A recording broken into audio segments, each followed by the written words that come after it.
Hi everyone, কেমন আছো তোমরা সবাই? আমরা খুব ভালো আছি। চলে এসেছে আবার আরেকটা ঝলমলে ভিডিও। আজকে আমাদের বাঙালি ঘরে বিহারি আয়োজন, তার সাথে কৃষ্ণবাবু কিন্তু সবাইকে চমকে দিয়ে এ থেকে জেড অবধি বলে শোনালো। ভিডিওটা পুরো দেখো, আশা করছি দেখতে ভালো লাগবে। আজকে মঙ্গলবার, কৃষুকে এই সবেমাত্র স্কুল থেকে নিয়ে আসলাম। ও একটু খেলাধুলো করছে, আমি ভাবলাম ওর জন্য একটু টিফিন বানিয়ে নিই। আজকে একটু টিফিনে স্যান্ডউইচ দেবো। আজকে দেখলাম টিফিন বক্সটা একদমই খালি না, প্রায় যতটা দিয়েছি তার বেশিরভাগটাই বাড়িতে নিয়ে এসেছে, তাই আর কি একটু স্যান্ডউইচ বানিয়ে দিচ্ছি। শসাটাকে এখানে আমি ভালো করে পিল করে নিচ্ছি, আর শসাটা পিল করার পর যেটা দিয়ে আমি পিল করলাম সেটা দিয়েই শসাটাকেও কেটে নিচ্ছি, মানে স্লাইস বানিয়ে নিচ্ছি। স্যান্ডউইচ না বেশি মোটা মোটা করে শসা কেটে দিলে কৃষু আবার খেতে চায় না, তবে এইভাবে সুন্দর করে একদম পাতলা পাতলা স্লাইস দিলে তবে একদম হাসি মুখে খেয়ে নেয়। একটা আলু আমি আগে থেকেই সেদ্ধ করে রেখেছিলাম, সেটাকেও একদম পাতলা পাতলা করে স্লাইস করে নিলাম। এখন দেখছি ভিডিওতে অনেক মায়েরাই কমেন্ট করো কৃষুর কথা বলাগুলো তাদের বাচ্চাদের মতন, শুনতে কি ভীষণ ভালো লাগে সেটা বলার মতন না। একটুখানি গ্রিন চাটনি বানিয়েছি। এই গ্রিন চাটনিটায় না একটু পনিরের স্লাইস দেওয়া ছিল, সেটাকে একটা ব্রেডের ওপরে ভালো করে স্প্রেড করে নিয়েছি। আলুর টুকরো আর কয়েকটা স্লাইস শসা দিয়ে ওপর থেকে চাট মশলা দিয়ে দিচ্ছি। চাট মশলা দিতে না চাইলে সামান্য পরিমাণে নুন আর একটুখানি জিরে গুঁড়ো দেওয়া যেতে পারে। কৃষু আবার হঠাৎ করে কিচেনে এসে বলছে, মাম্মা ছছা, শশা বলতে পারে না, ছছা বলে। তাই আর কি ওর হাতেও একটুখানি স্লাইস দিলাম। ওরে বাবা, খাচ্ছে দেখো, যেরকমভাবে নুডল খায় ঠিক সেইভাবেই। বাচ্চাদের কত রকম যে অঙ্গভঙ্গি থাকে, আর সে সমস্ত দেখতে দেখতে কখন যে দিন থেকে রাত হয় সেটা সত্যি বোঝা যায় না। এখানে তাওয়াটা গরম হয়ে গেছে, একটুখানি পরিমাণে ঘি দিয়ে ব্রেডটাকে এপিটোপিট সেঁকে নিলেই কিন্তু কৃষুর জন্য স্যান্ডউইচটা তৈরি হয়ে যাবে। তোমরাও বাচ্চাদের এইভাবে সিম্পল স্যান্ডউইচ দিতেই পারো। মাঝে মধ্যে একদম গতানুগতিক খাবারের বাইরে যদি অন্যরকম খাবার একটু দেওয়া হয়, ওদের খাওয়ার আগ্রহটা বাড়ে। এদিকে ওই দেখো শশা চোর। শশা দেখলেই ভীষণ পরিমাণে খুশি হয়। এই পুরো শশাটা নিয়ে নিয়েছিল, খেতে পারবে না, এদিক ওদিক ছড়াবে, তাই আমি অল্প অল্প করে কেটে ওর হাতে দিচ্ছি। তাতেও যদিও ভারী খুশি। বাচ্চাদের আসলে চাওয়া পাওয়াগুলো তো খুব ছোট ছোট, ওরা অল্প জিনিসেই খুশি হয়।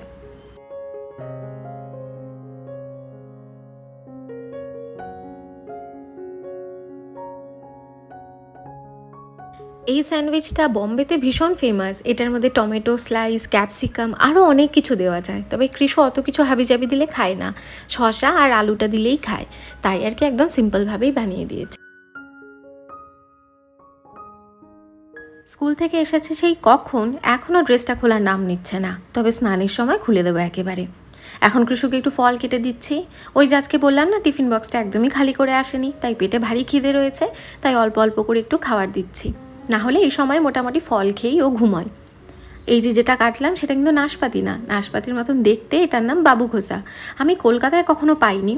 আর দেখতে নাশপাতির মতন হলেও খেতে কিছুটা আলাদা, অনেকটা পরিমাণে মিষ্টি আর বেশ সফট হয়, বাচ্চারা খেতে ভীষণ পছন্দ করে। ওরে বাবা, ওকে যদি চোখের এদিক ওদিক করা যায়, ও যে কখন কোথায় কোন ঘরে গিয়ে কী দুষ্টুমি করে সেটা ও আর ওর গোপুদাদাই জানে। গাছের থেকে ফুল নিয়ে এসে গোপুদাদার হাতে দিয়ে দিচ্ছে, সব ভগবানকে অল্প অল্প করে দিচ্ছে। যাই হোক, বুদ্ধিটা তাহলে হয়েছে।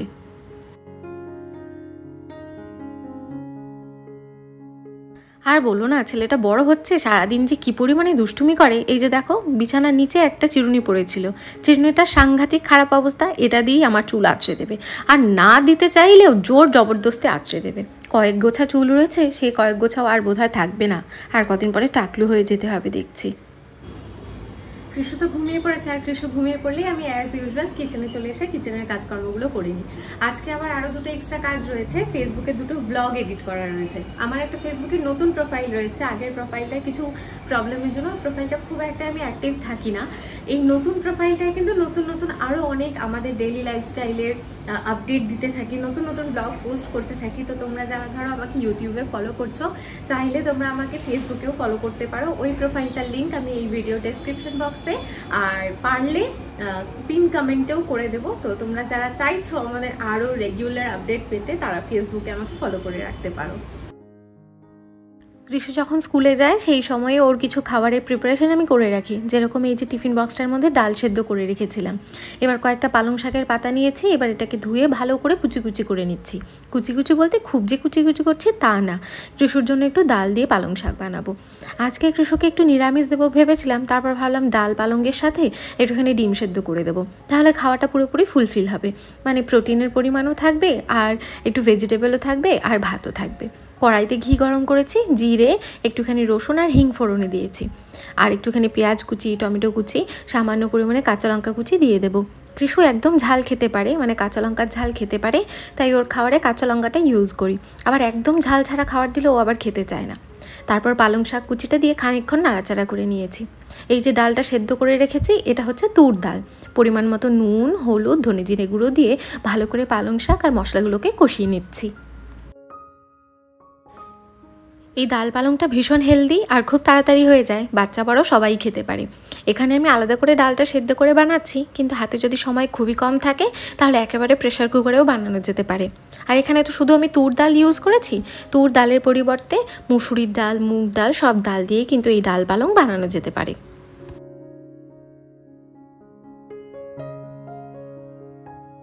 কৃষুর রান্না হলো মোটামুটি, ভাত আর ডিম সেদ্ধটাও বসিয়ে দিয়েছি। আর আজকে আমাদের জন্য বিহারের একটা স্পেশাল ডেলিকেসি বানাবো, বিহারের ফেমাস লিট্টি চোখা। আজকে না ভীষণ একটু ছুকছাক খেতে ইচ্ছা করছে, বর্ষা বাদলের দিন তো, তাই আর কি ভাবলাম একটুখানি স্পাইসি টক টক লিট্টি চোখা বানিয়ে নিই। আর রিকিও বড্ড খুশি হয় এরকম নতুনত্ব রেসিপি দেখলে, আর আমারও রান্নাঘরে নতুন নতুন রেসিপি ট্রাই করতে ভীষণ ভালো লাগে। আগে দু একবার বানিয়েছি, তাই আজকে তোমাদের সাথেও রেসিপিটা শেয়ার করছি। এখানে আমি বেগুনটাকে চিরা লাগিয়ে নিয়েছি চারদিক থেকে, তার উপরে একটুখানি ভালো করে সর্ষের তেল মাখিয়ে নিচ্ছি। এতে করে বেগুনটা খুব সুন্দর পুড়েও যায়, আর যখন আমরা খোসাটাকে ছাড়াই তখন সেটা ছাড়ানোটাও অনেকটা ইজি হয়। বেগুনটাকে পোড়া লাগাতে দিলাম, তার সাথে দুটো টমেটো আর একটা রসুনও পোড়া লাগাতে দিয়ে দিচ্ছি।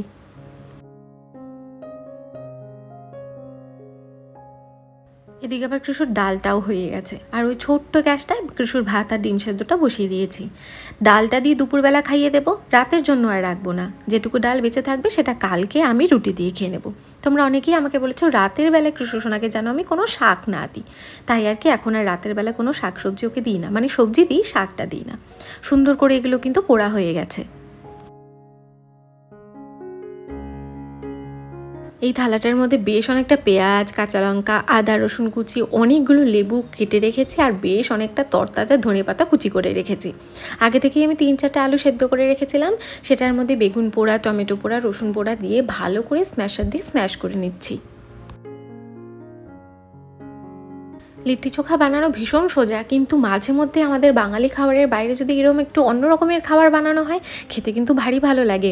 স্ম্যাশ করা হয়ে গেছে, এটার মধ্যে বেশ অনেকটা ধনেপাতা কুচি, পেঁয়াজ কুচি, রসুন কুচি, পরিমাণ মতো লঙ্কা কুচি দিয়ে দেবো। এটার মধ্যে কিন্তু শুকনো লঙ্কা খুব একটা ইউজ হয় না, কাঁচা লঙ্কা দিয়েই যা ঝাল হওয়ার হয়। পরিমাণ মতো নুন আর প্রায় 3-4টে লেবুর রস আমি এটার মধ্যে দিয়ে দিচ্ছি। আর যেটা দিতে ভুলবে না সেটা হলো সর্ষের তেল। সর্ষের তেল ছাড়া কিন্তু লিট্টি চোখার চোখা একদম বেমানান। ভালো করে হাত দিয়ে চটকে মেখে নিচ্ছি, চাইলে সামান্য পরিমাণে জল দিয়ে এটাকে পাতলা করা যেতে পারে। কি যে দারুণ টেস্ট হয়েছিল সেটা সত্যি আমার চোখ মুখের এক্সপ্রেশন দেখে তোমরা বুঝতেই পারছো। চোখাটা তো হয়ে গেছে, এবার লিট্টি বানানোর প্রিপারেশন করছি। ছোলার ছাতু নিয়েছি, তার মধ্যে কালো জিরে দিয়েছি, আদা কুচি, রসুন কুচি, কাঁচা লঙ্কা কুচি, ধনেপাতা কুচি, পেঁয়াজ কুচি আর সামান্য পরিমাণে লেবুর রস এটার মধ্যে দিয়ে দেবো। চাইলে একটু আজওয়াইন দেওয়া যেতে পারে, আমার ঘরে ছিল না তাই আর কি আমি দিইনি। পরিমাণ মতো নুন দিয়ে দিয়েছি, আর হ্যাঁ লেবুর রস দিয়েছি, আর একটুখানি সর্ষের তেল অ্যাড করে দিচ্ছি। এটাতে জানো তো যে কোনো পরিমাণে আচার দিলে কিন্তু ভীষণ ভালো হয়। আমার ঘরে তো আচার নেই, তাই আচার ছাড়াই এটাকে মেখে নিচ্ছি। লিট্টির অনেকটাই প্রিপারেশন হয়ে গেছে, এবার আটাটাকে মেখে নিচ্ছি। পরিমাণ মতো নুন, 2 চামচ মতন ঘি দিয়ে প্রথমে আটাটাকে ভালো করে মিক্স করে নিচ্ছি, আর একটুখানি আমি দুধ দিয়ে দিচ্ছি। আমি অনেকটা ইউটিউব ভিডিও ঘেটে দেখেছি যে একটু দুধ দিলে লিট্টির টেস্টটা অনেকটা বেড়ে যায়। অল্প অল্প জল দিয়ে একদম টাইট করে আটাটাকে মেখে নিচ্ছি। আমি তো লিট্টিগুলো তাওয়াতে বানাবো, তাই আর কি একদম বড় সাইজের লিট্টি বানাচ্ছি না, একটু ছোট ছোট সাইজের বানাচ্ছি, আর একটু পাতলা পাতলা বানাবো, যাতে করে তাওয়াতে সেঁকে নেওয়া এটা অনেকটা সুবিধা হবে আর ভেতর থেকে কাঁচা থাকবে না। যেরকম আমরা আলুর পরোটা বানানোর সময় স্টাফিং ভরি, ঠিক সেই রকম প্রসেস করেই কিন্তু লিট্টিগুলো বানিয়ে নিতে হবে। চাইলে গোল গোল বানানো যায়, তবে আমি একটু চ্যাপ্টা আকৃতির বানিয়েছি। তাওয়া গরম করেছি, একটুখানি ঘি এটার মধ্যে ব্রাশ করে নিয়ে লিট্টিগুলো এটার মধ্যে দিয়ে ঢাকা চাপা দিয়ে এপিটোপিট সেঁকে নেব।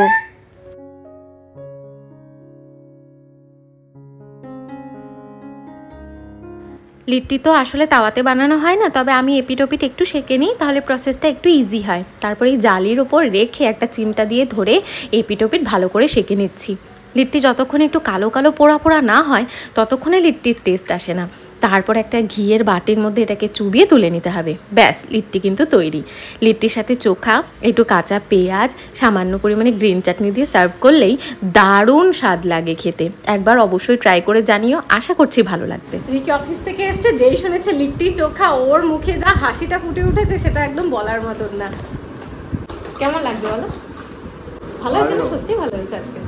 রিকি তো এই সমস্ত খাবার দাবারেই বেশি খুশি, ডাল ভাত মাছ মাংস কিচ্ছু চাইবে না, যদি ওই পরোটা, চাটনি, ছোলে ভাটুরে, ছোলে কুলচে, লিট্টি চোখা এই জাতীয় খাবারগুলো দেওয়া হয়। মাঝে মধ্যে আর কি ওকে খুশি করার জন্য এই সমস্ত রান্না বান্না বানাই, আর আমিও ভীষণ খুশি হই নতুন নতুন রেসিপি ট্রাই করতে। আর যখন ওর মুখে এই হাসিটা দেখতে পারি, ব্যাস আমার আর কিছু চাই না। একটু হেসে দাও, কোলগেট স্মাইল।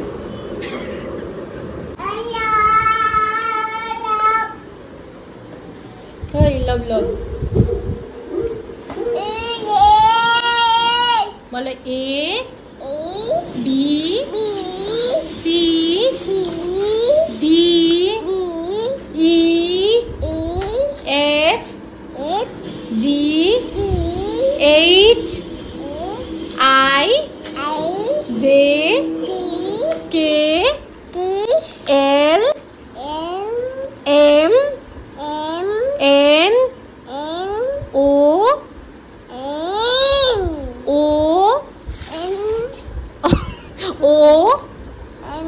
एन के बाद O P Q R S S. চেঁচাচ্ছে কেন?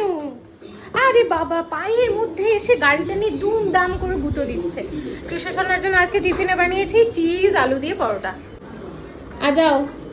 नहीं करो, नहीं नहीं नहीं नहीं नहीं, देखो कांडू, देखो देखो देखो কি অবস্থা।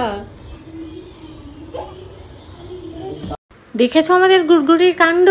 এমনি সময় কি হয়, একদম লাফ দিয়ে ওর বাবার কাঁধে চেপে বসে। আজকে প্যান্টটা একটু টাইট আছে, তাই আর কি উঠতে পারছে না। তাই দেখো সিঁড়ি বানানোর প্রিপারেশন শুরু করেছে, 2-3টে বালিশ জোগাড় করেছে। এবার বালিশের ওপর চেপে বসবে, তারপর লাফ দিয়ে পিঠে চাপার চেষ্টা করবে।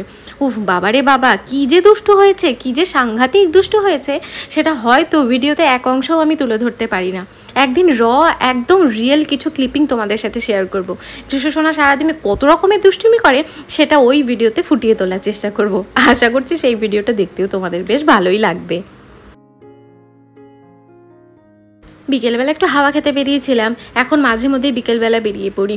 আর সামনেই একটা ভ্যাকেশন প্ল্যান করব, না হলে না মন মেজাজ ভীষণ খারাপ হয়ে যায়। আর আজকে বৃষ্টিও হয়নি, তাই আর কি বিকেলবেলা একটু বেরিয়েছি।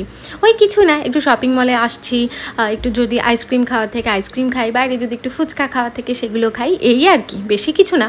তবে এইটুকুও ভীষণ জরুরি, না হলে না মনটা ভীষণ কেমন খারাপ খারাপ লাগে। কেউ কথা বলার মতন থাকে না, সারাদিন শুধুমাত্র কাজ নিয়ে থাকলে ভীষণ পরিমাণে মানসিক একটা চাপ তৈরি হয়। এখানে আবার এসকেলেটারে ভীষণ ভয় পায়, তাই আর কি ওর বাবা ওকে একটু ভয়টা কাটানোর চেষ্টা করছিল, কিন্তু কিছুতেই ছেলে এসকেলেটারে একা যেতে নারাজ। না, ওর বাবাকে তাই বাধ্য হয়ে কোলে নিতেই হলো।